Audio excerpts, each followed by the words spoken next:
In East Brayton, police patrols often blurred the line between protection and intimidation. When two officers stormed 13-year-old Amira Jackson's yard, they saw only a powerless black girl and her German shepherd. Their aggression quickly escalated. Shouts turned to threats. Then a single shot rang out, leaving Shadow dead on the grass. But with one trembling phone call, Amira sets something unstoppable in motion. The cops have no idea her father is the mayor, nor that his arrival will turn their reckless act into a citywide outcry. Justice demands to be heard. Before we go any further, comment where in the world you are watching from and make sure to subscribe, because tomorrow's story is one you don't want to miss. The summer sun hung low in the sky, painting East Brayton's streets in warm golden light. 13-year-old Amira Jackson stood in her front yard, her braids swaying as she tossed a bright red ball for Shadow. The German shepherd's tail wagged with excitement as he chased after it, his paws thumping against the freshly cut grass. "Good boy, Shadow!" Amira called out, her voice filled with love. Shadow bounded back, dropping the ball at her feet and looking up with devoted brown eyes. She reached down to scratch behind his ears, and he leaned into her touch. The peaceful moment shattered as police sirens wailed in the distance.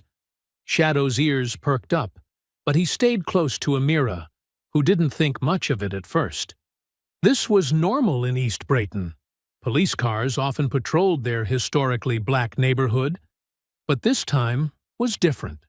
Two police cruisers screeched to a halt in front of their house, tires squealing against the pavement. Officer Mark Danley jumped out first, his hand already on his gun holster. His partner followed, both approaching with aggressive stances. "Get that dog under control," Danley shouted, his face twisted with unnecessary anger. "Now!" Amira's heart started racing. Shadow wasn't doing anything wrong. He was just standing beside her, confused by the sudden commotion. "He's not doing anything," she said, her voice shaking. "We're just playing fetch." "I said control that animal." Danley took 3 quick steps forward, drawing his weapon. Shadow moved slightly in front of Amira, not aggressive but protective, sensing her fear. Mrs. Thompson, their elderly neighbor, stepped onto her porch. "What's going on here?" she called out, her phone already recording. Other neighbors began emerging from their homes, drawn by the shouting. "Step away from the dog!" Danley's partner yelled, but his voice lacked the same hatred as Danley's. "We got a call about a dangerous animal." Amira's hands trembled as she gripped Shadow's collar, more to reassure herself than to control him. "He's not dangerous. He's my dog. We live here." She could feel Shadow's steady heartbeat against her leg, his presence usually comforting, but now filling her with dread as she watched Danley's finger tighten on the trigger. "Please," she begged, tears forming in her eyes. "He's not doing anything wrong." More phones appeared in windows and doorways, recording the scene. The evening air grew thick with tension as neighbors called out in protest. "Leave them alone! The dog isn't doing anything." But Danley's face only grew harder, his prejudice visible in every line of his expression. Shadow shifted his weight, still protecting Amira, and that was all the excuse Danley needed. The gunshot cracked through the air like thunder. Shadow yelped, a sound that would haunt Amira's dreams forever. His body jerked, and warm blood sprayed across Amira's legs as he collapsed. "Shadow!" Amira's scream tore through the neighborhood, raw with horror and disbelief. She dropped to her knees beside him, her hands hovering over his body, afraid to touch and make it real. Shadow's eyes, still full of love and confusion, met hers one last time. His tail gave a final weak wag, and then he was gone. "No, no, no," Amira sobbed, finally touching his fur, still warm. "Shadow, please." The neighborhood erupted in chaos. People shouted in outrage, phones captured everything, and more police cars arrived with flashing lights that painted the scene in surreal bursts of red and blue. "Get away from the animal!" Danley shouted. But Amira couldn't move, wouldn't move. Her whole world had narrowed to Shadow's still form, her tears falling onto his fur, mixing with his blood on the grass she'd played on just moments ago. "Mrs. Thompson's voice cut through the chaos. "She's just a child. What have you done?" Other officers tried to establish a perimeter, pushing neighbors back, but phones kept recording. Danley stood with his gun still drawn, trying to look justified, but failing to hide the flicker of uncertainty in his eyes as he realized whose daughter he'd just traumatized. The red ball lay forgotten in the grass, a bright spot of color against the growing darkness. Shadow's leash dangled empty from Amira's pocket, swaying in the evening breeze. "Shadow," Amira whispered, her voice breaking as she stroked his fur. Her tears fell faster now, her body shaking with sobs. The warmth of the summer evening had turned cold, and the golden sunlight that had made everything beautiful just minutes ago now felt like a cruel spotlight on her pain. Neighbors pressed closer despite police warnings, their voices rising in anger and dismay. But for Amira, the world had gone silent except for her own heartbeat and the absence of shadows. She stayed there, kneeling in the grass, her hands buried in her best friend's fur, as the last moments of their peaceful evening turned into a nightmare that would change everything. The officers grabbed Amira's arms, yanking her away from Shadow's lifeless body. Their grip was harsh and uncaring as they pulled her backward across the grass, leaving dark streaks where her shoes dragged through Shadow's blood. "Let me go!" Amira screamed, twisting against their hold. "Shadow! Please, I need to stay with him." "Stop resisting!" one officer barked, tightening his grip until it hurt. "You need to calm down right now." But Amira couldn't calm down. Her whole body shook with sobs as they forced her arms behind her back. Through tear-blurred eyes, she could still see Shadow lying motionless in the grass, his fur matted with blood. The sight made her struggle harder. "She's just a child," Mrs. Thompson shouted from behind the line of officers keeping neighbors at bay. "You're hurting her." All around them, phones recorded every moment. Angry voices called out from porches and sidewalks, but the police ignored them, forming a barrier between the crowd and where they held Amira. Officer Danley stood back, his face a mask of false authority as he barked orders at the growing crowd. "Everyone needs to disperse. This is an official police matter." The words made Amira's stomach turn. They'd killed Shadow, and now they were acting like she was the problem. Her arms ached where the officers gripped them, but she managed to twist her right hand just enough to reach toward her pocket. "Stop moving," the officer holding her right arm commanded, but Amira had already grabbed her phone. Her fingers, slick with Shadow's blood and her own tears, fumbled with the screen as she hit her father's speed dial. The phone clicked on speaker just as an officer tried to snatch it away. Amira screamed into it, her voice raw with desperation. "Daddy, help me! They killed Shadow! The police shot him! They're hurting me!" "Amira?" Her father's voice crackled through the speaker, sharp with concern. "What's happening? Where are you? Give me that phone!" An officer reached for it, but Amira jerked away, crying harder. "We're at home! Officer Danley shot Shadow. He wasn't doing anything wrong. They're grabbing me and won't let me go." Her words tumbled out between sobs. "There's so much blood, Daddy. Shadow's dead." In the background, she could hear her father shouting orders, his voice tight with controlled fury. "I'm sending security right now. Keep your phone on. I'm coming, baby. Don't let them take your phone." The officers' grips loosened slightly at the mention of security, but they didn't let go. Uncertainty flickered across their faces as they looked at each other, then at Officer Danley, who had gone pale. Within minutes, black SUVs with city government plates squealed to a halt in front of the house. Professional security teams in suits poured out, followed by news vans and camera crews who had been monitoring the mayor's security channel. "Step back from the girl!" the head of security commanded, his voice carrying authority that made the officers hesitate. "Mayor's daughter! Stand down now!" Cameras swung toward the scene as reporters rushed forward, microphones extended. The evening news helicopter appeared overhead, its spotlight cutting through the growing darkness. What's happening here? Why was force used against a minor? Who gave the order to shoot the dog? The questions came rapid fire as more media arrived. Officer Danley started backing toward his cruiser, but cameras followed his every move. Other officers shifted nervously, their earlier confidence evaporating under the media spotlight. Then another vehicle arrived, the mayor's official car. Elijah Jackson stepped out, his tall frame radiating controlled anger as he strode toward the scene. "I am Mayor Elijah Jackson," he announced, his voice carrying across the now silent yard. "And that is my daughter you're manhandling." The officers holding Amira immediately let go, stepping back as if burned. She stumbled forward, and her father caught her in his arms, pulling her close against his chest. His suit jacket absorbed her tears as she clung to him, her whole body trembling. "Daddy!" she choked out. "They killed him! They killed Shadow!"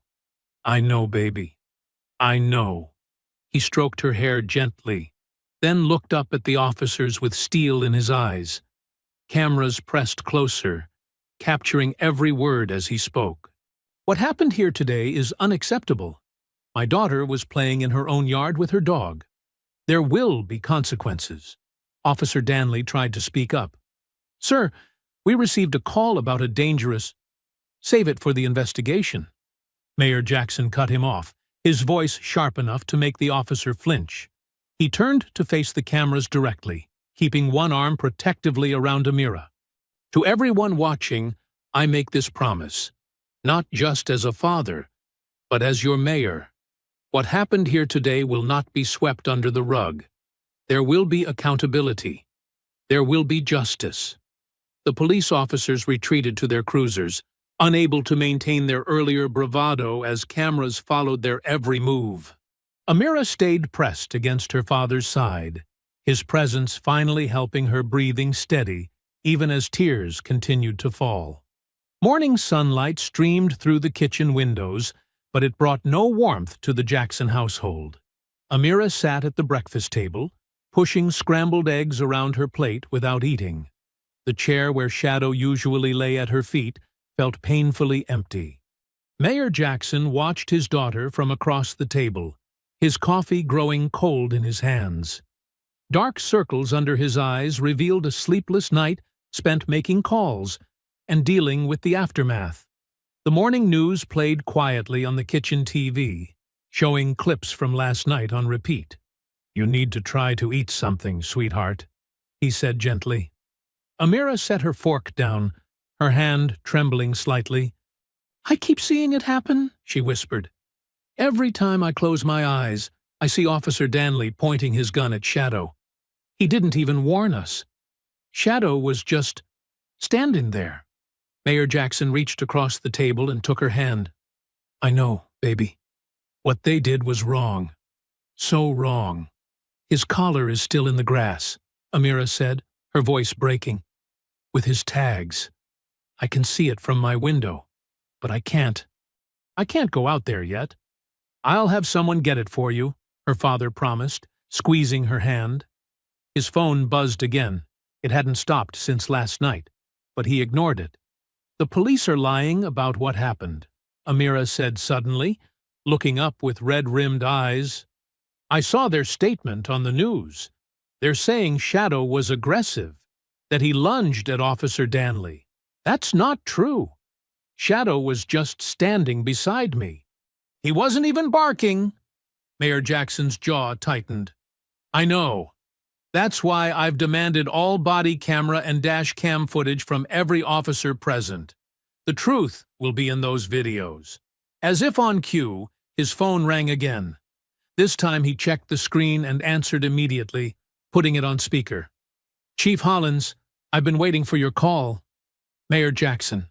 The police chief's voice was carefully neutral. I'm calling about your request for footage from last night's incident. Don't call it an incident, Amira burst out. Call it what it was, murder. Mayor Jackson held up a hand to quiet her, though pride flickered in his eyes at her fierce words. Go ahead, Chief. There seems to be a technical issue, Chief Hollins continued smoothly. Officer Danley's body camera apparently malfunctioned during the encounter, and the dash cam from the primary responding vehicle, well, the file appears to be corrupted. Corrupted? Mayor Jackson's voice was dangerously quiet. And exactly how did both cameras fail at the exact same moment? These things happen, Mayor. Equipment failures are not uncommon. Don't insult my intelligence, Robert. Mayor Jackson cut him off. I want all footage from every officer on scene. Every angle, every second. Of course, Chief Hollins replied.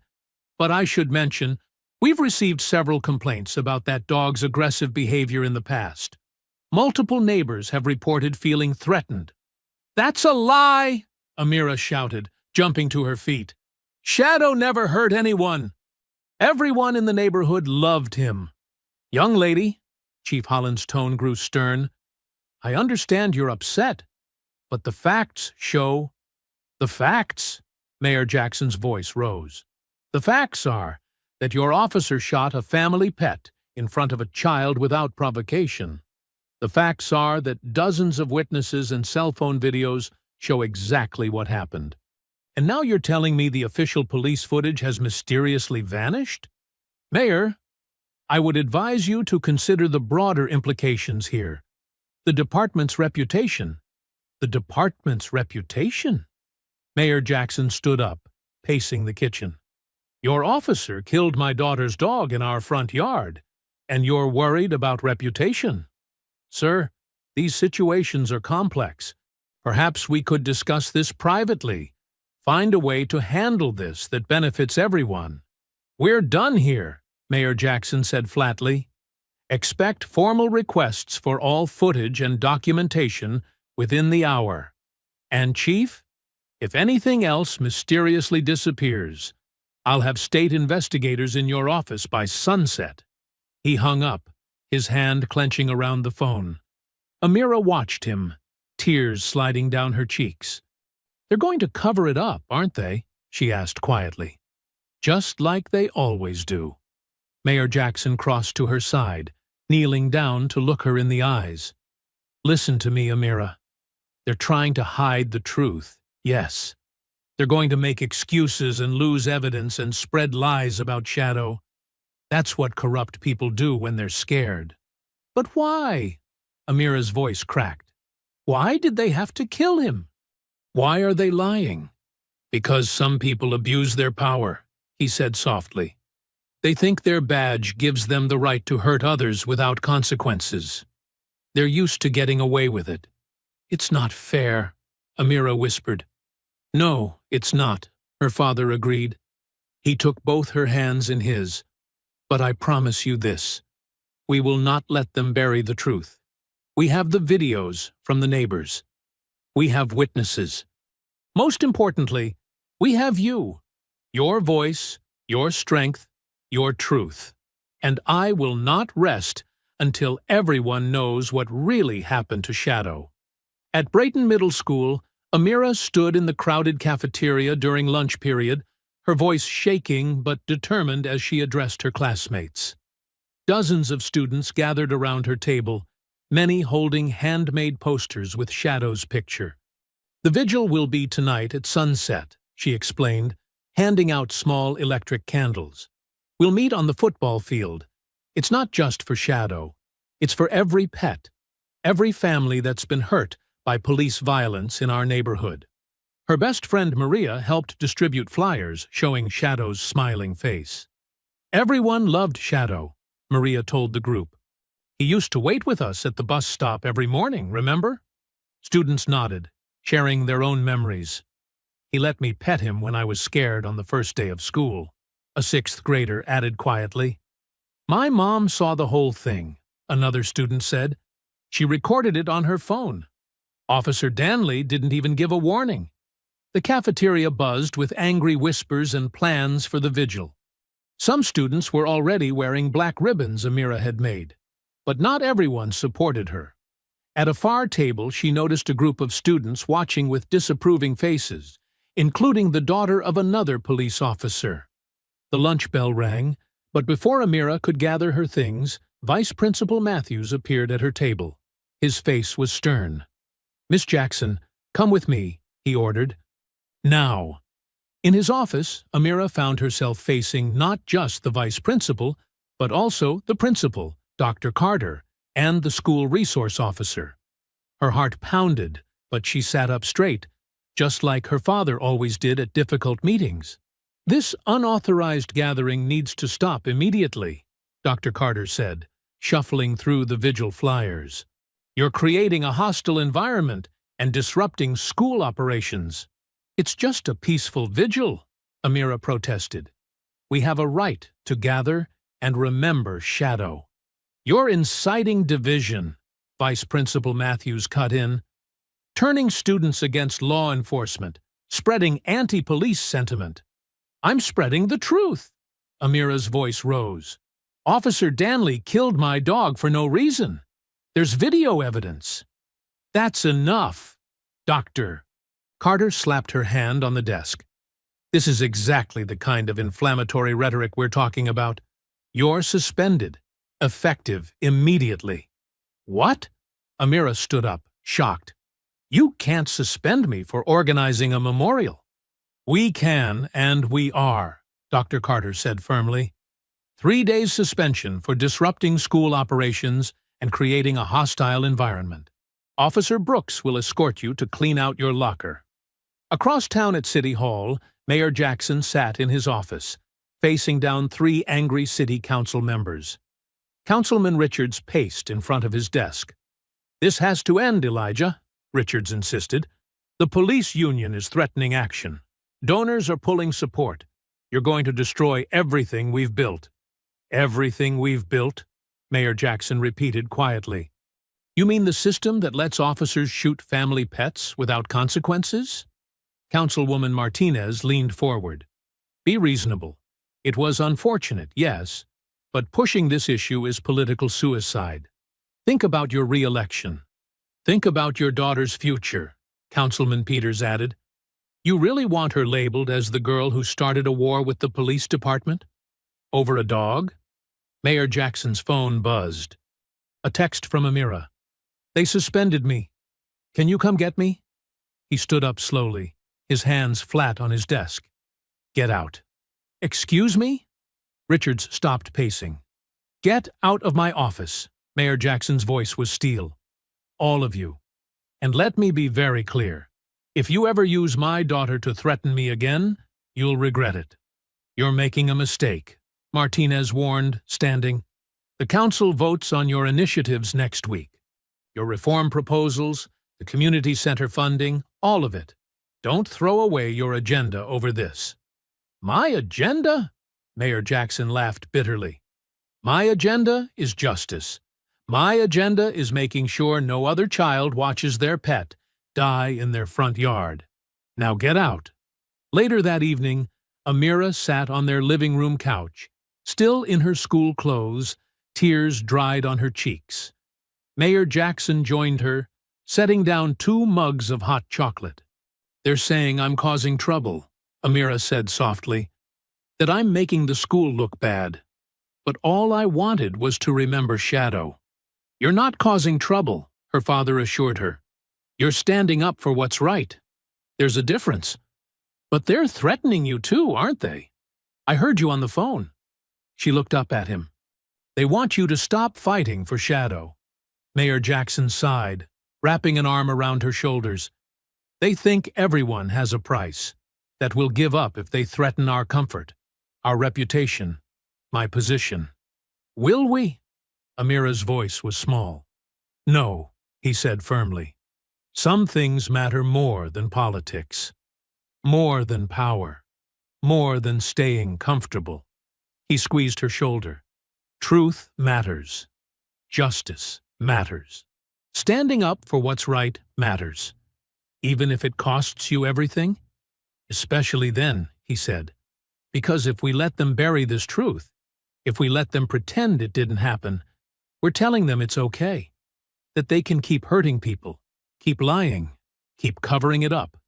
The streetlights cast long shadows across Mayor Jackson's desk as he waited in his darkened office. It was well past normal hours at City Hall, but tonight's meeting couldn't happen in daylight. At exactly 9 p.m., a sharp knock echoed through the empty corridor. "Come in," he called softly. Jada Cross entered, her press badge from 5 years ago still hanging defiantly around her neck. She looked exactly as he remembered. Determined eyes, natural hair pulled back tight, and a laptop bag that had seen better days. "Mayor Jackson," she said, remaining standing, "didn't expect to ever be invited back into this building. Please, sit." He gestured to the chair across from him. "And it's just Elijah tonight. No titles." Jada sat, but her posture remained guarded. "I saw the videos of what happened to your daughter's dog. Typical Brayton PD. Shoot first, destroy evidence later. That's why I called you." Mayor Jackson leaned forward. "You tried to expose them 5 years ago. They buried your story and got you fired." "They did more than that." Jada's voice was bitter. "They blacklisted me from every major outlet in Texas, labeled me a conspiracy theorist, destroyed my career because I dared to question the thin blue line. But you kept everything, didn't you?" Mayor Jackson's eyes met hers. "All the evidence, all the connections you uncovered?" A slight smile crossed Jada's face. "Every last bite. Been waiting for the right moment, the right ally." She opened her laptop. "Officer Danley? He's just the tip of the iceberg. The corruption goes all the way to the top." For the next hour, Jada showed him files, photos, and documents. Evidence of police brutality covered up, missing evidence, suspicious deaths labeled accidents, and money flowing through shell companies connected to department leadership. "This is bigger than Shadow," Jada explained, pulling up more files. "They've been terrorizing East Brayton for years, but they finally messed up. They hurt the mayor's daughter in broad daylight, with witnesses and videos. They can't bury this one so easily." "I need your help," Mayor Jackson admitted, "but I have to warn you. They'll come after you again. They'll try to discredit you, maybe worse." Jada laughed darkly. "Let them try. I've spent 5 years building an airtight case. This time, I'm ready for them." She closed her laptop. "But we need to be smart, strategic. We need to control the narrative before they do." "My daughter's already working on that." Mayor Jackson smiled slightly. "She wants to start a video blog. Tell her story directly to the public." "Smart girl," Jada nodded approvingly. "The youth listen to their own, but she'll need protection. They'll try to silence her too." "I know." His face darkened. "They already suspended her from school." "Then we work fast." Jada stood, extending her hand. "I'll start digging deeper into Danley's history. You keep the political pressure on, and let your daughter tell her truth. Between the three of us, we'll crack this wide open." Back at the Jackson home, Amira sat cross-legged on her bed, surrounded by art supplies. She carefully finished the logo for her vlog, a black-and-white sketch of Shadow with the words, "Shadow's Justice," in bold letters beneath. Her phone was propped up on a stack of books, ready to record. She took a deep breath, checking her appearance one last time. Her natural hair was styled perfectly, and she wore Shadow's collar around her wrist like a bracelet. The wall behind her displayed photos of Shadow, playing in the yard, sleeping on the couch, sitting proudly in his graduation bandana from puppy training class. "Ready," she whispered to herself, pressing record. "Hi, I'm Amira Jackson, and this is Shadow's Justice. 5 days ago, My best friend was murdered by police in our front yard. His name was Shadow, and he was the gentlest German shepherd you'd ever meet." Her voice grew stronger as she spoke, sharing memories of Shadow, how he'd wait with her at the bus stop, how he'd bring her toys when she was sad, how he'd learned to give high fives to everyone he met. "Officer Danley didn't see that Shadow, though," she continued. "He saw what he wanted to see. A threat. A reason to pull his gun. He didn't warn us. Didn't give Shadow a chance. Didn't care that he was killing a child's pet in front of her eyes." She held up her phone, showing the videos her neighbors had taken. "They say his body camera wasn't working. They say another officer's dashcam footage disappeared. They say Shadow was dangerous. But we have the truth right here. And I'm not going to let them bury it." Amira's hands shook slightly, but her voice remained clear. "This channel isn't just about Shadow. It's about every pet, every person who's been hurt by police who abuse their power. It's about standing up and saying no more. No more cover-ups. No more lies. No more killing innocent beings because of fear or hate." She touched Shadow's collar on her wrist. "I'm 13 years old. They think they can silence me. They already suspended me from school for organizing a vigil. But I'm not going anywhere.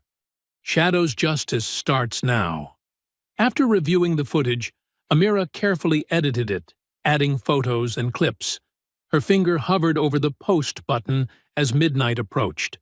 Fear and determination battled in her chest. Finally, she pressed down firmly, watching as her first video uploaded to the world. Sunlight streamed through Amira's window as her phone buzzed non-stop. She grabbed it, still groggy from staying up late posting her video. Her eyes widened at the notification count. "Dad!" she called out, running downstairs in her pajamas. "Dad, look at this!" Mayor Jackson was already at the kitchen table, coffee in one hand, tablet in the other. "I see it, baby. Your video hit a nerve." The numbers were staggering. Over 100,000 views overnight. Thousands of comments. Shadow's justice was trending locally on social media.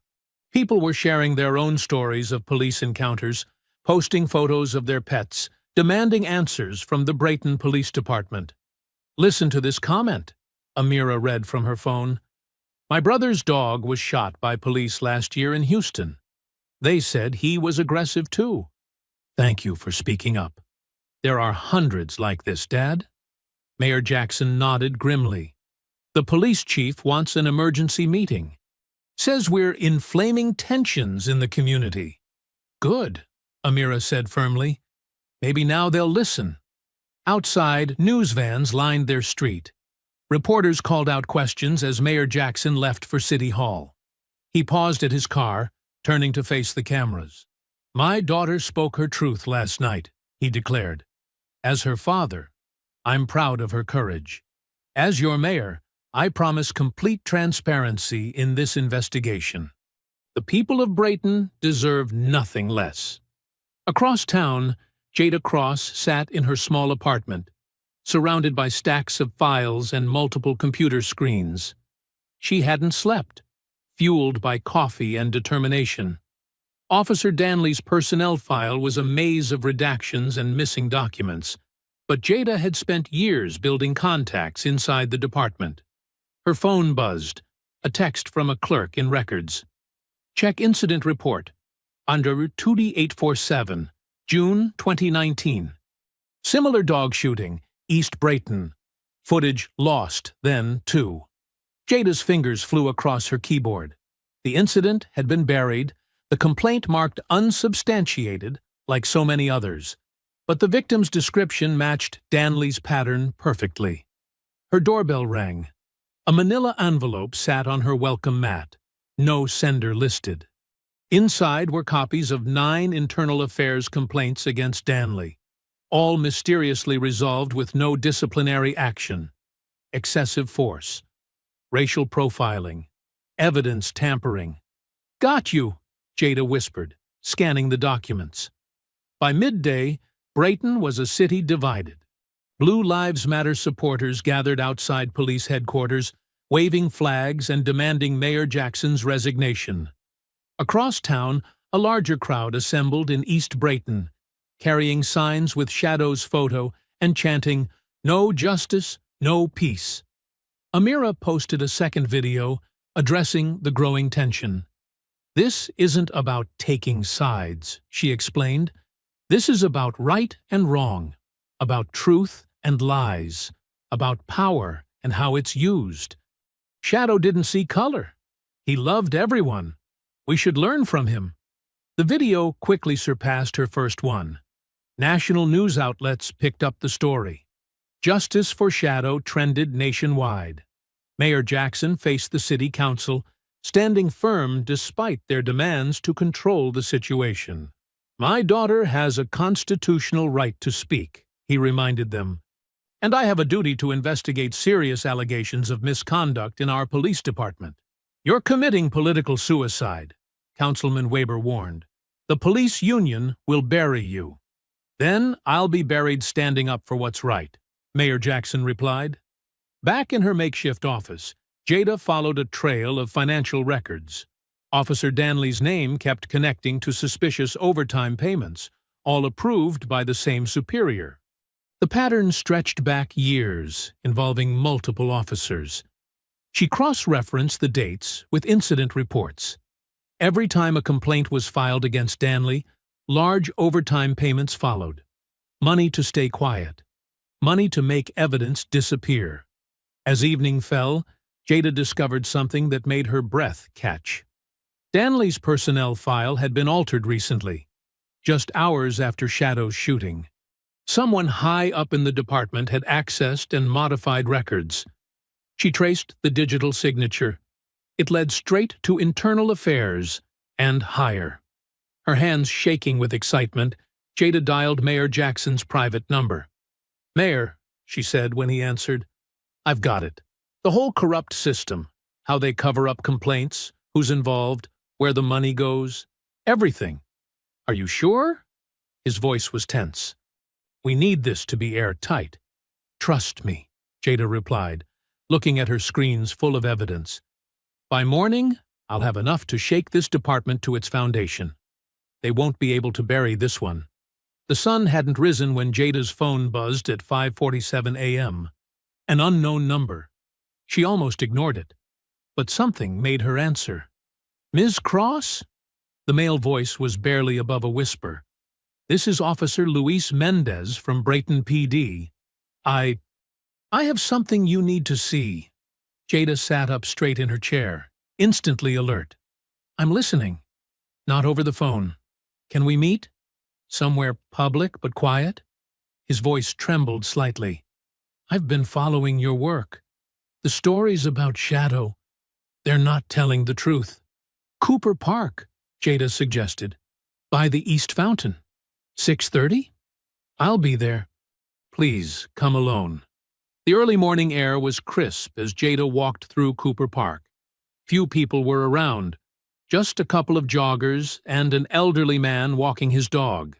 She spotted Officer Mendez easily, sitting on a bench in civilian clothes, hands clasped tightly in his lap.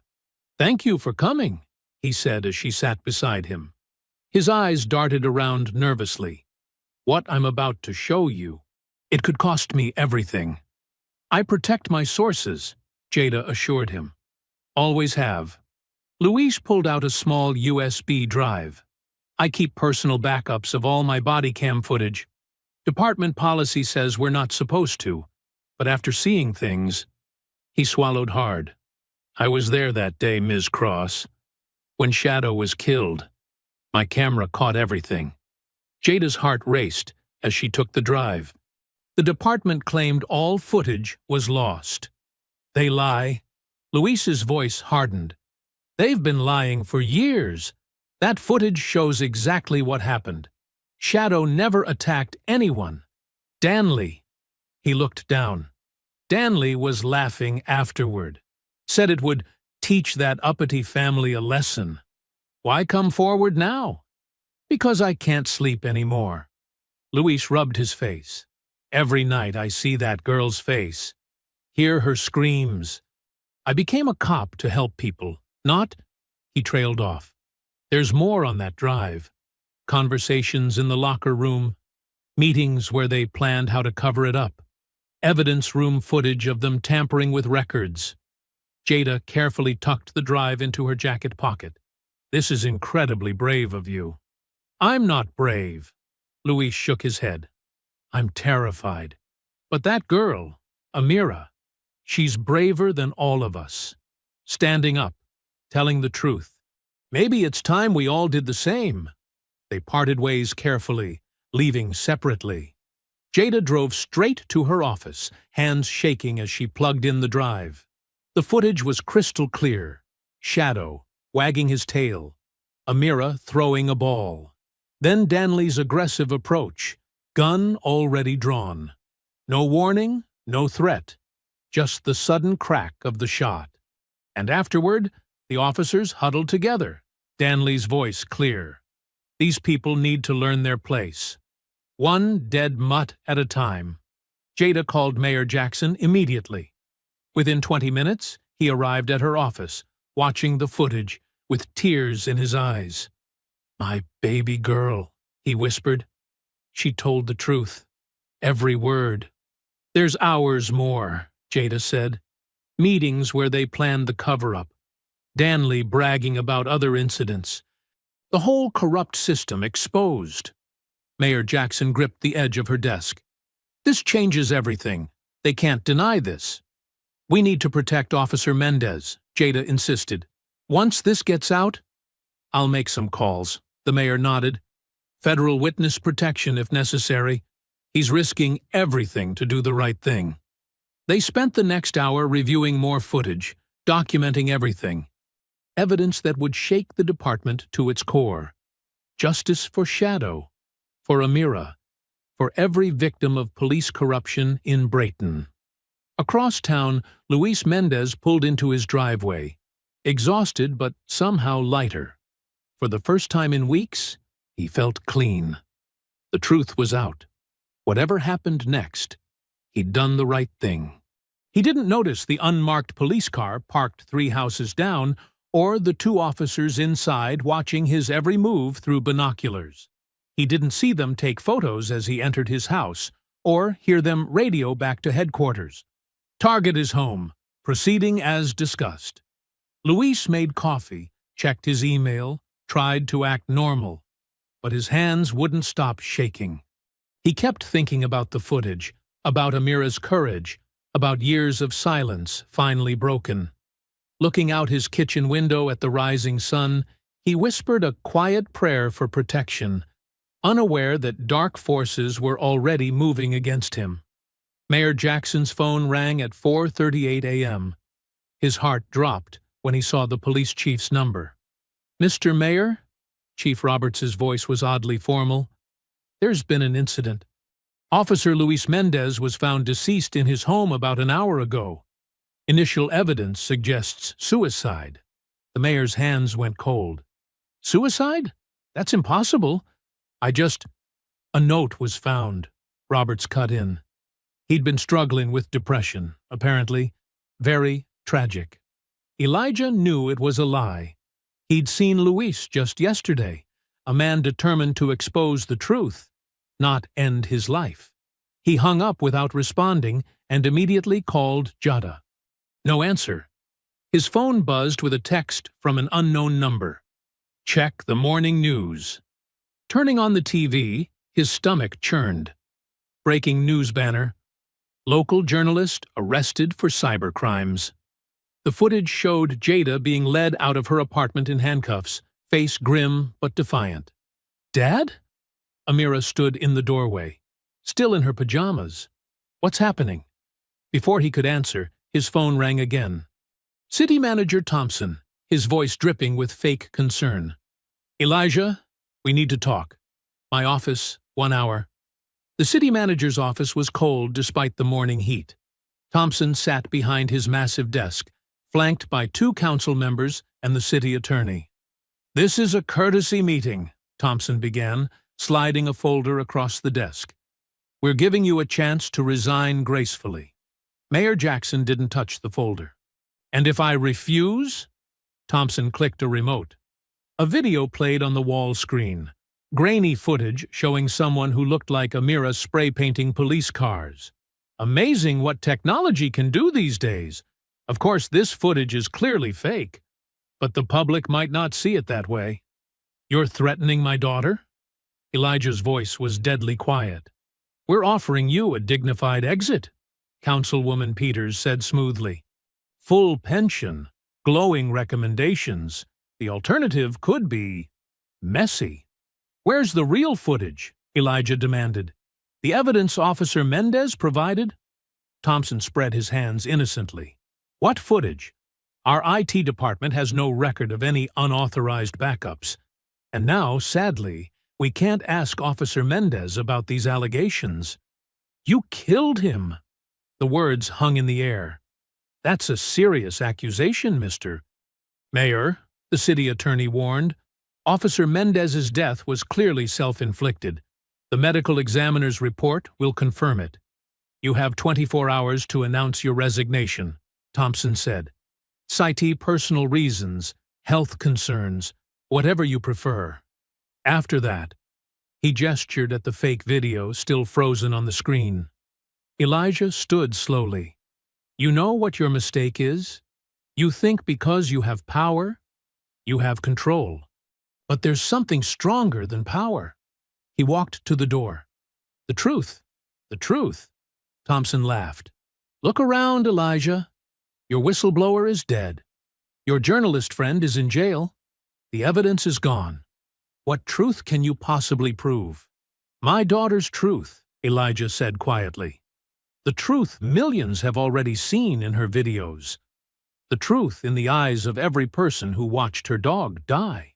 You can't erase that. Don't be stupid, Elijah, Councilwoman Peters snapped. Think about your daughter's future. I am. He opened the door. That's why I'm not backing down. At home, Amira was waiting. Her eyes were red but fierce. They killed Officer Mendez, didn't they? And they took Ms. Cross away? Elijah sat beside her on the couch. Yes, baby. They're trying to scare us into being quiet. Are you going to resign? No. He took her hand. You know why? Because you taught me something important. When Shadow died, you didn't hide. You didn't stay quiet. You stood up and told your truth, no matter how hard they tried to silence you. Tears rolled down Amira's cheeks. I'm scared, Dad. For you. For Ms. Cross. For all of us. Being brave doesn't mean not being scared, he said softly. It means doing what's right, even when you're terrified. Officer Mendez was brave. Ms. Cross is brave. And you, my beautiful daughter, are the bravest of all. What do we do now? Elijah pulled her close. We keep fighting. We honor Officer Mendez's sacrifice by making sure the truth he died for comes to light. We get Ms. Cross out of jail. And we show this city that justice can't be buried, no matter how deep they try to dig the hole. Like Shadow, Amira whispered. He always kept fighting, no matter what. Exactly like Shadow. Elijah kissed her forehead. They think killing one man and locking up another will end this. But they don't understand. Every person they try to silence only makes our voices stronger. Outside, news vans were already gathering. Phones were ringing. The storm was building. But in that moment, father and daughter sat together, drawing strength from each other, ready to face whatever came next. The evening sun cast long shadows across the community center wall where Shadow's mural had stood proud for the past week. Amira stopped dead in her tracks, her phone slipping from nerveless fingers. The beautiful portrait of Shadow, painted by local artists who'd been moved by her story, was now unrecognizable. Thick black paint had been sprayed across Shadow's face. Cruel words covered the wall. Lying brat and Blue Lives Matter stood out in angry red letters. No! No! No! Amira's voice cracked as she stumbled forward. Her trembling hands reached out to touch the still wet paint. Someone had done this recently. Very recently. Mrs. Washington, her elderly neighbor who'd been walking her own dog, hurried over. "Oh, baby girl. I'm so sorry. I just passed by here an hour ago, and it was fine then." Amira's fingers came away black and red. Her vision blurred with tears, but she forced herself to take out her phone again. With shaking hands, she started recording. "This—" Her voice broke. She cleared her throat and started again. "This is what they do when the truth scares them. They try to cover it up. They try to make us ugly." The camera panned across the defaced mural. "But they don't understand. Every time they do something like this, they just prove why we need to keep fighting." Tears streamed down her face, but her voice grew stronger. "They killed Officer Mendez because he was brave enough to tell the truth. They arrested Ms. Cross because she wouldn't stay quiet. Now they're trying to erase Shadow again." She turned the camera on herself, not bothering to wipe away her tears. "But just like that day in my front yard, people are watching. People know the truth." Mrs. Washington stepped into frame, putting an arm around Amira's shoulders. Other neighbors began gathering, their faces angry and concerned. "We're not alone," Amira continued, "and we're not afraid. Shadow taught me that love is stronger than fear. Officer Mendez knew that truth is stronger than lies. So go ahead. Paint over our words. Lock up our allies. Try to scare us into silence. But we're still here. We're still standing. And we're not going anywhere." She ended the recording and collapsed into Mrs. Washington's embrace, finally letting herself sob properly. Within minutes, community members were already bringing cleaning supplies, discussing plans to restore the mural, making it even bigger and better. Across town, in a quiet booth at the back of a small diner, Mayor Elijah Jackson sat across from Angela Torres, a federal civil rights attorney known for taking on police corruption cases. "They're escalating," Torres said, reviewing the day's events on her tablet. "Officer Mendez's death, Jada's arrest, the threats against you and Amira. They're desperate. Which means they're dangerous," Elijah added, his coffee growing cold and forgotten. "But also vulnerable," Torres pointed out. "Desperate people make mistakes. The question is, are you ready for what comes next? Because once we file federal charges, there's no going back.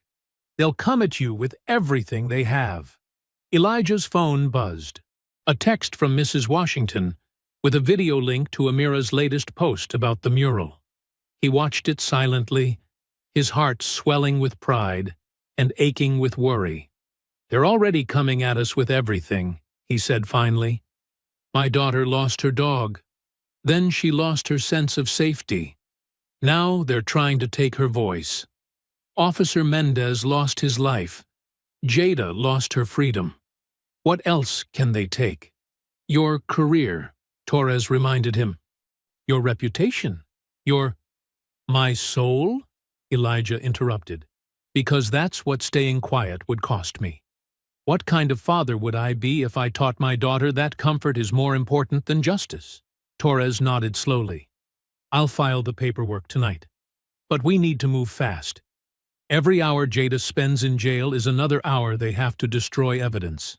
"Do it," Elijah said firmly. "And make it loud. I want press releases, press conferences, the works. No more shadows, no more quiet meetings. It's time to bring everything into the light." When Elijah got home, he found Amira sitting on Shadow's old bed in the corner of her room, holding his worn leather collar. "I saw your video," he said softly, sitting beside her. "They're never going to stop, are they?" she asked, running her fingers over Shadow's name tag. "Not on their own," Elijah admitted. "But that's why we don't stop either." He picked up Shadow's favorite tennis ball from the bed. "You know what I remember most about Shadow? how he never gave up during fetch. No matter how far I threw the ball, no matter how tired he always brought it back. Because he was loyal, Amira said quietly. Because he was determined, Elijah corrected. Just like you. Just like Officer Mendez. Just like Ms. Cross. They can paint over walls. They can make up lies. They can try to scare us away. But we keep coming back. We keep bringing the truth back, no matter how far they try to throw it away. Amira leaned against her father's shoulder. I miss him so much, Dad. I know, baby. He wrapped his arm around her. But you're honoring him every day. Every time you speak up, every time you stand strong, you're showing the world exactly who Shadow protected, exactly who they tried to silence, and exactly who they failed to stop. The morning sun had barely cleared the horizon when the steps of City Hall began filling with reporters. Mayor Elijah Jackson stood at the podium, his face set with determination. Camera shutters clicked rapidly as he adjusted the microphone. Good morning, he began, his voice steady and clear. Today, I'm announcing that the United States Department of Justice will be launching a full investigation into the Brayton Police Department, specifically regarding the shooting of Shadow Jackson and the subsequent death of Officer Luis Mendez. Murmurs rippled through the crowd. Elijah held up a thick folder. I have here documented evidence of systematic corruption within our police department. Evidence tampering, witness intimidation, false arrests, and now, what appears to be a cover-up of a potential murder of a whistleblower officer. In the crowd, Amira watched her father with pride, standing between Mrs. Washington and several other community members who'd come to show support. The arrest of journalist Jada Cross was a desperate attempt to silence the truth, Elijah continued. But that ends today. Ms. Cross has been released, and all charges have been dropped. As if on cue, Jada herself emerged from the courthouse across the street, surrounded by cheering supporters. She walked straight to the crowd of reporters, her head held high. Furthermore, Elijah's voice grew stronger, we've received assistance from Marcus Chen, a digital forensics expert who has successfully recovered the deleted body cam footage from Officer Danley's equipment. The young tech activist stepped forward, laptop in hand. He connected it to the outdoor display screen, and suddenly everyone could see the truth. The recovered footage played clearly. Shadow, wagging his tail, not lunging. Officer Danley, drawing his weapon without provocation. The horrific shot. The aftermath. "Oh, God!" someone in the crowd gasped. Amira closed her eyes, unable to watch. Mrs. Washington squeezed her hand tightly. The footage continued, showing Officer Danley later in the police station, laughing with other officers. "Had to shut that kid up somehow," his voice rang out clearly. "These people need to learn their place." Elijah let the footage speak for itself before continuing. "This isn't just about one dog, or one officer, or one family. This is about a system that believes it can operate above the law, that believes it can silence voices of protest through violence and intimidation." Jada made her way to the podium, and Elijah stepped aside to let her speak. Her time in jail had left dark circles under her eyes, but her voice was strong. "For years, I've investigated corruption in Brayton PD," she said. "They took my job, threatened my family, and finally tried to lock me up. But thanks to the incredible public support and the thousands of people who demanded my release, I'm standing here today with proof." She held up a USB drive. "This contains every article I was working on when they fired me, every piece of evidence I've gathered since, and now, thanks to Marcus's recovery of the deleted files, we have the complete picture. It will all be published online by noon today." The crowd erupted in cheers. Reporters shouted questions, but Elijah raised his hands for silence. "Tomorrow at noon, we're holding a public rally right here on these steps," he announced. "We're calling it Shadow's Justice March, because sometimes it takes the death of an innocent to expose the guilt of the powerful." After the press conference, Amira found herself in her father's office with Jada and Marcus. The young tech expert was showing them more recovered footage on his laptop. "They tried to wipe everything," Marcus explained, pushing his glasses up his nose. "But they didn't know about the cloud backup system. Officer Mendez was smart. He created hidden copies before they got to him." "Will it be enough?" Amira asked quietly. Jada nodded firmly. "More than enough. The federal investigators are already going through everything. And tomorrow, at the rally, we're going to make sure everyone knows the truth." "Speaking of the rally," Elijah said, turning to Amira, "they want you to speak, but only if you feel ready." Amira thought about Shadow's mural, about Officer Mendez, about all the people who'd stood up and fought back. "I'm ready," she said. Shadow's voice was silenced. "But mine won't be." That night in her bedroom, Amira sat at her desk working on her speech. Shadow's collar lay beside her notebook, his tags catching the lamplight. She'd been writing and rewriting for hours, wanting every word to be perfect. "They thought they could scare us into silence," she practiced aloud. "But they didn't understand that every act of intimidation only made us stronger. Every threat only proved why we needed to speak louder." She glanced at Shadow's photo on her wall, remembering his brave heart and loyal spirit. The words flowed easier then, filling page after page with truth and determination. The house was quiet, her father long since asleep, but Amira kept working. Tomorrow would be more than just a rally. It would be a reckoning, and she would be ready. The summer sun beat down on City Hall Plaza as thousands of people packed the space, shoulder to shoulder. Hand-painted signs bobbed above the crowd. "Justice for Shadow," "End police violence," "Truth can't be killed." The energy was electric, a mix of anger and hope that charged the air. Amira stood backstage with her father, peeking through the curtain at the massive crowd. Her heart pounded against her ribs. "There are so many people," she whispered. Elijah squeezed her shoulder. "They're all here because of you, baby girl. Because you refuse to stay quiet." On the temporary stage, massive screens had been set up. Jada Cross stood at the podium, her press badge gleaming in the sunlight. She looked different today, confident, vindicated, powerful. "For years," Jada's voice boomed through the speakers, "I've investigated corruption in the Brayton Police Department. Today, thanks to the courage of Officer Luis Mendez, who paid the ultimate price for his honesty, we can finally show you the truth." The screens flickered to life. The crowd fell silent as the recovered body cam footage began to play. The crystal-clear video showed that summer evening from Officer Danley's perspective. Shadow, tail wagging, clearly no threat. Amira's young face, confused and scared. Then the sudden, unnecessary violence. Gasps and cries of outrage rose from the crowd. But Jada wasn't finished.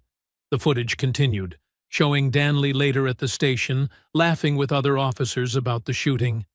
His casual cruelty, his racist comments, all captured in high definition. "But this isn't just about one incident," Jada continued, changing the screens to display documents, photographs, and more video clips. "This is about decades of systematic corruption." Charts and graphs appeared, showing patterns of misconduct complaints mysteriously disappearing. Financial records revealed kickbacks and illegal overtime schemes. Internal emails exposed cover-ups ordered by police leadership. Police Chief Richardson personally ordered the destruction of evidence in 17 cases of officer misconduct, Jada announced, displaying damning emails. Judge Harrison signed off on illegal warrants to intimidate witnesses, and City Council member Peterson helped funnel department funds through fake contractors. The crowd's anger grew with each revelation. But it wasn't chaos, it was controlled fury, the kind that demands change rather than destruction. We have copies of every document, every video, every piece of evidence secured in multiple locations, Jada declared. It's all being turned over to federal investigators today. But more importantly, it's being released to the public.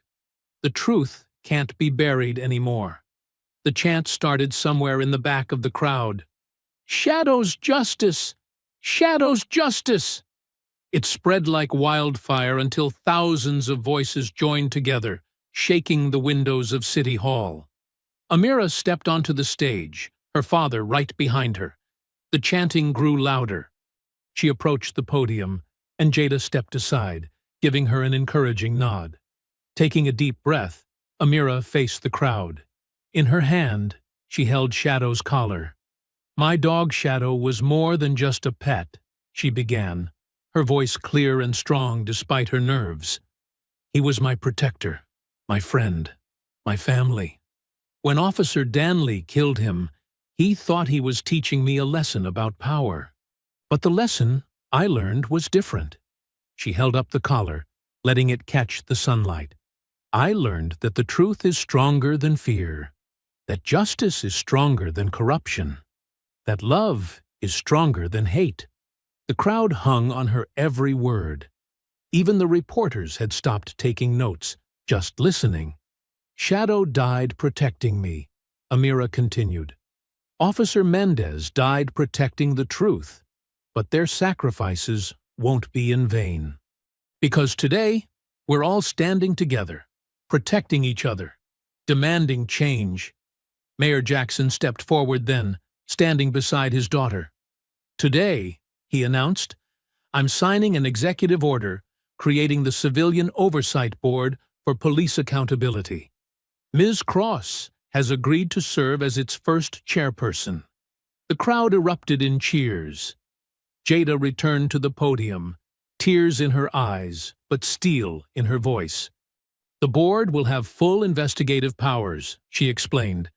"Body camera footage will be automatically uploaded to secure servers that cannot be tampered with. Complaint investigations will be transparent and public. And most importantly, officers like Danley will never again be allowed to hide behind a badge while abusing their power." As if to punctuate her words, a commotion arose at the edge of the plaza.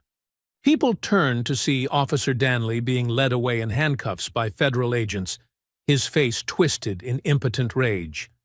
"The Department of Justice has issued multiple indictments," Jada announced, drawing attention back to the stage. "This is just the beginning of real change in Brayton." The crowd's cheers turned to chants again. "Shadows justice! Shadows justice!" Amira felt tears rolling down her cheeks. But they weren't tears of sadness anymore. Her father wrapped her in a tight embrace as the chants grew louder, filled with the promise of change and the power of truth finally revealed. Above them, on the massive screens, Shadow's happy face looked down on the crowd, a reminder of the innocent life that had sparked a movement for justice. The steps of City Hall buzzed with frantic energy as officials rushed in and out of the building, phones pressed to their ears.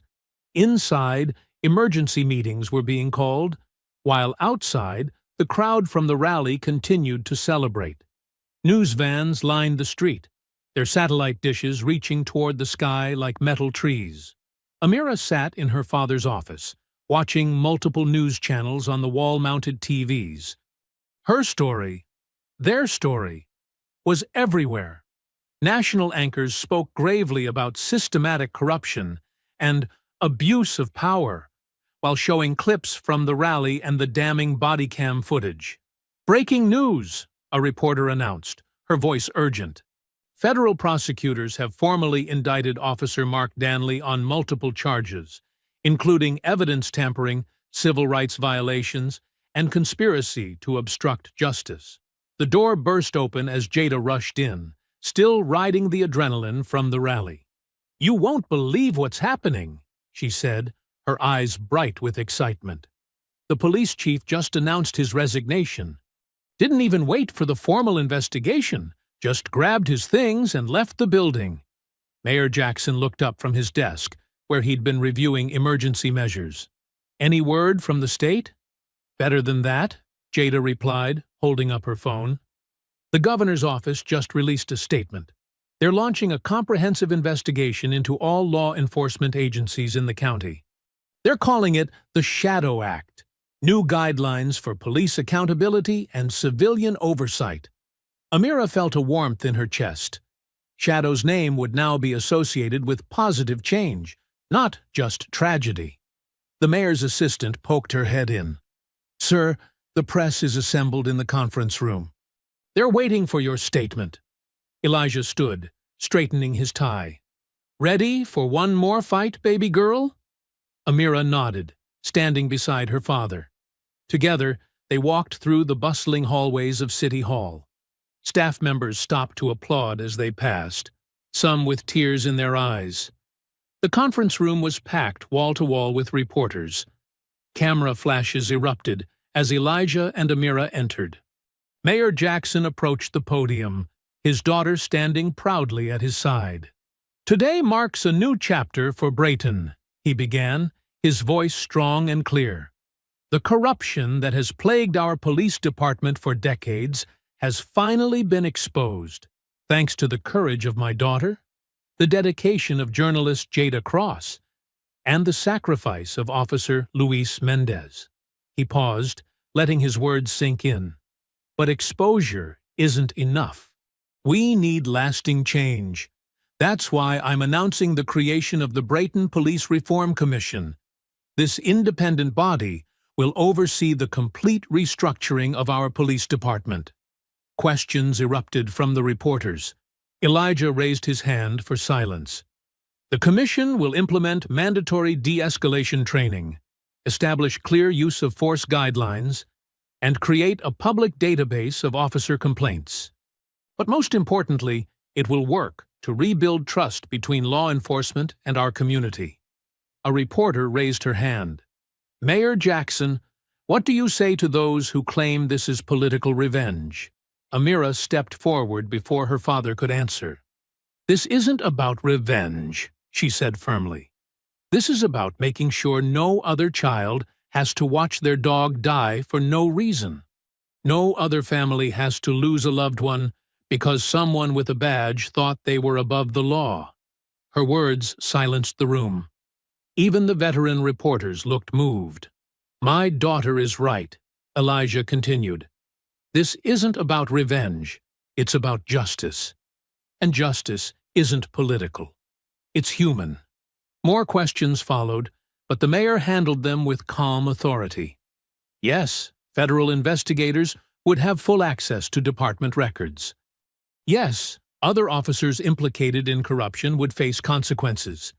Yes, the Civilian Oversight Board would have real power, not just advisory status. As the press conference wound down, Elijah's phone buzzed with a text from the district attorney. "Danley in custody, no bail. Trial date being set." Outside the conference room, city council members who had once pressured Elijah to stay quiet now rushed to align themselves with the reform movement. The same officials who had threatened his career were suddenly eager to be photographed shaking his hand. Hours passed in a blur of meetings, calls, and interviews. The sun had set by the time Elijah and Amira finally headed home, both exhausted but satisfied. In the car, Amira leaned against her father's shoulder. "Do you think Shadow would be proud?" she asked softly. "Baby girl, Shadow was always proud of you," Elijah replied, hugging her close. "And so am I. You didn't just fight for justice. You showed everyone how to fight for what's right." They drove through the streets of Brayton, passing groups of people still celebrating. Some held candles, others carried signs from the rally. The city felt different somehow, lighter, as if a heavy weight had finally been lifted. At home, they found delivery food waiting, ordered by Elijah's staff, who knew they'd be too tired to cook. Father and daughter sat together in the kitchen, sharing quiet smiles between bites. "Tomorrow's going to be another busy day," Elijah said, checking his phone. "The Reform Commission needs to be set up, and there's already talk of other cities wanting to adopt our oversight model." Amira nodded, but her mind was already drifting to her own plans. Her vlog had millions of subscribers now, all eager to help fight for justice in their own communities. Shadow's story had become something bigger than she'd ever imagined. 2 weeks passed in a whirlwind of activity and change. The morning sun cast long shadows across the steps of City Hall as crowds gathered for the official launch of the Brayton Civilian Justice Board. Banners fluttered in the breeze, and the atmosphere hummed with optimism. Amira stood beside her father at the podium, wearing a navy blue dress that made her look older than her 13 years. The past weeks had changed her. There was a new confidence in her posture, a quiet strength that came from fighting and winning. Mayor Jackson addressed the assembled crowd, his voice carrying across the plaza. "Today, we take another step toward real change in Brayton. The Civilian Justice Board isn't just another committee.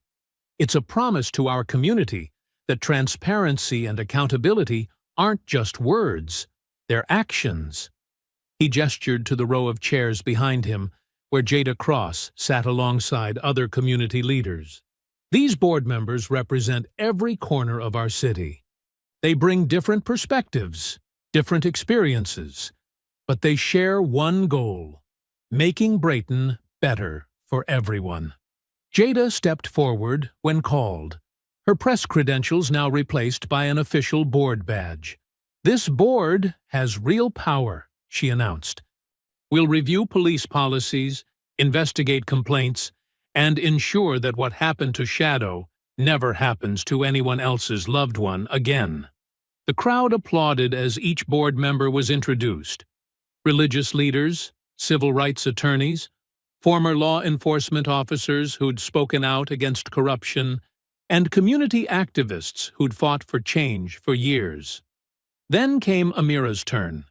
She approached the microphone, her heart beating fast, but her voice steady.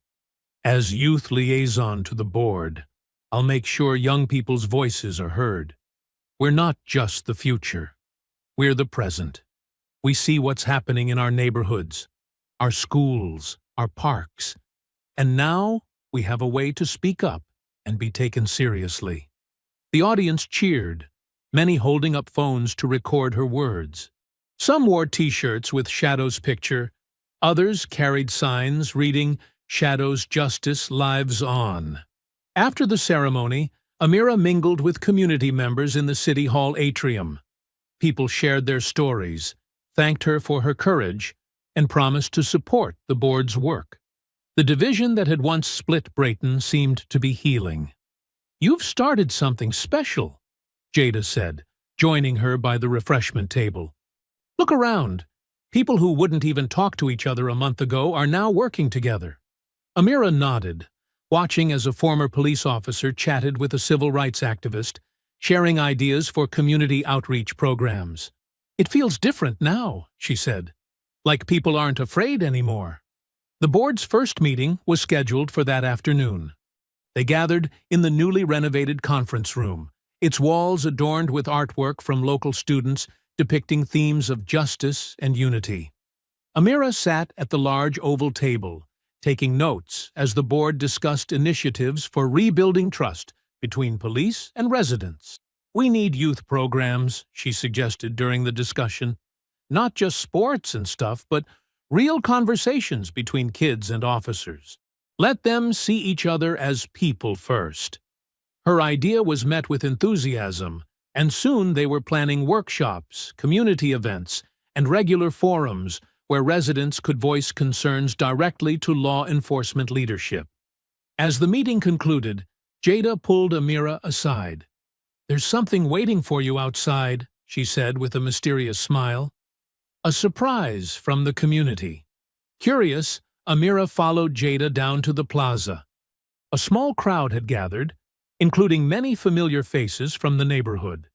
In the center stood Mrs. Thompson, who had recorded the first video of Shadow's shooting, holding something that made Amira's heart skip a beat. In Mrs. Thompson's arms was a German shepherd puppy, just a few months old, with bright eyes and floppy ears that hadn't quite learned to stand up straight. "We all pitched in," Mrs. Thompson explained, tears in her eyes. "The whole neighborhood. We know he can't replace Shadow, but we thought maybe he could help heal your heart a little." The puppy squirmed eagerly as Amira approached. When Mrs. Thompson placed him in her arms, he immediately tried to lick her face, his tail wagging furiously. "He's already had all his shots and training," someone in the crowd called out. "And the vet says he's got the sweetest temperament." Amira hugged the puppy close, feeling his warm, solid weight against her chest. He reminded her of Shadow as a puppy. The same curious eyes, the same gentle spirit, but he was his own dog, with his own personality waiting to emerge. "What are you going to name him?" Mayor Jackson asked, watching his daughter with pride. Amira didn't hesitate. "Truth," she said firmly, "because that's what Shadow helped us find, and what this little guy will help us keep fighting for." The crowd murmured approvingly as Truth barked, as if agreeing with his new name. He settled comfortably in Amira's arms, already seeming to know he was home. Several days had passed since Truth joined the Jackson family.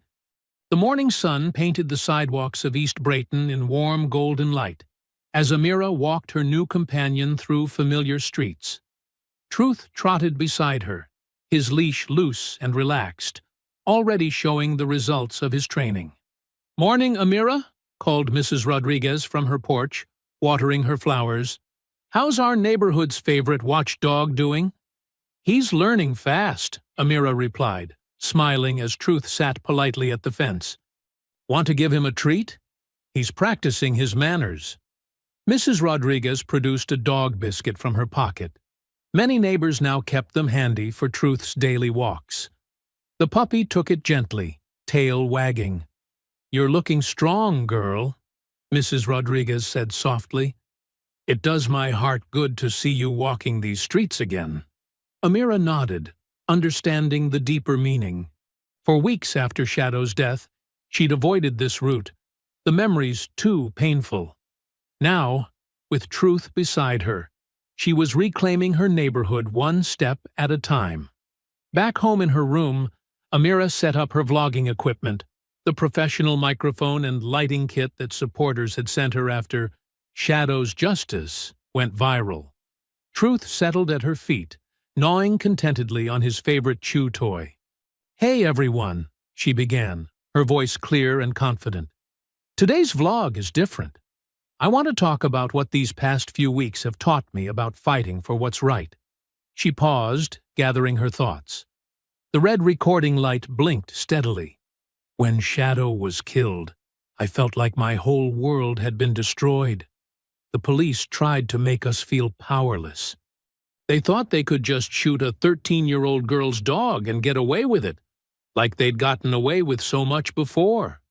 Truth looked up at her voice, ears perking forward. Amira reached down to scratch behind his ears before continuing. "But here's what I learned. They were wrong about being powerless. Every time they tried to silence us, we got louder. When they erased videos, more people started recording. When they spread lies, we spread truth. And when they threatened us, we stood together." She held up her phone, showing the screen to her camera. "Look at these messages I get every day now. Kids from all over the country telling me how they're starting their own community watch programs. Teenagers organizing civilian review boards in their cities. People learning their rights and teaching others." The messages scrolled past, hundreds of them from places she'd never visited, each one sharing a story of inspiration and change. That's the real power of Shadow's Justice. It wasn't just about my dog, or even just about police reform. It was about learning that when we stand up together, we can make real change happen. Truth padded over to her desk, resting his chin on her knee. Amira smiled, remembering how Shadow used to do the same thing when she was upset. Some people ask me if I'm still angry about what happened. The truth is, yes, part of me will always be angry that Shadow died like that. But I've learned that anger can be fuel for change. It doesn't have to burn you up inside. You can use it to light the way forward. She gestured to the board member badge sitting on her desk. Look what we've accomplished already. The Civilian Justice Board is reviewing every police policy. Officers are getting new training. Community members are involved in decisions about public safety. And it's not just here. Other cities are using Brayton as a model for their own reforms. Truth barked softly, making Amira laugh. Even Truth here is part of the change. He's not just my pet. He's a symbol of healing for our whole neighborhood. People stop us on our walks to share their stories, to talk about their hopes for the community. He's helping build bridges, one paw at a time. She leaned forward slightly, her expression serious but hopeful. To everyone watching this who's facing their own battles for justice, don't let anyone tell you you're too young, too inexperienced, or too powerless to make a difference. Your voice matters. Your truth matters. And when you stand up for what's right, you'll find you're never standing alone. Truth had flopped onto his back now, paws waving in the air, completely at ease. Amira couldn't help but smile at his antics. Someone wise told me that justice isn't just about punishing wrong, it's about making things right. That's what we're doing here in Brayton. We're not just looking back at what happened to Shadow. We're looking forward, building something better for everyone. She reached down to rub Truth's belly, her voice growing softer but no less determined. Every morning when I walk Truth through our neighborhood, I see the changes. I see former enemies becoming friends. I see people who used to look away now looking out for each other. I see hope growing where fear used to live. Truth rolled over and sat up, placing his paw on her knee as if emphasizing her words.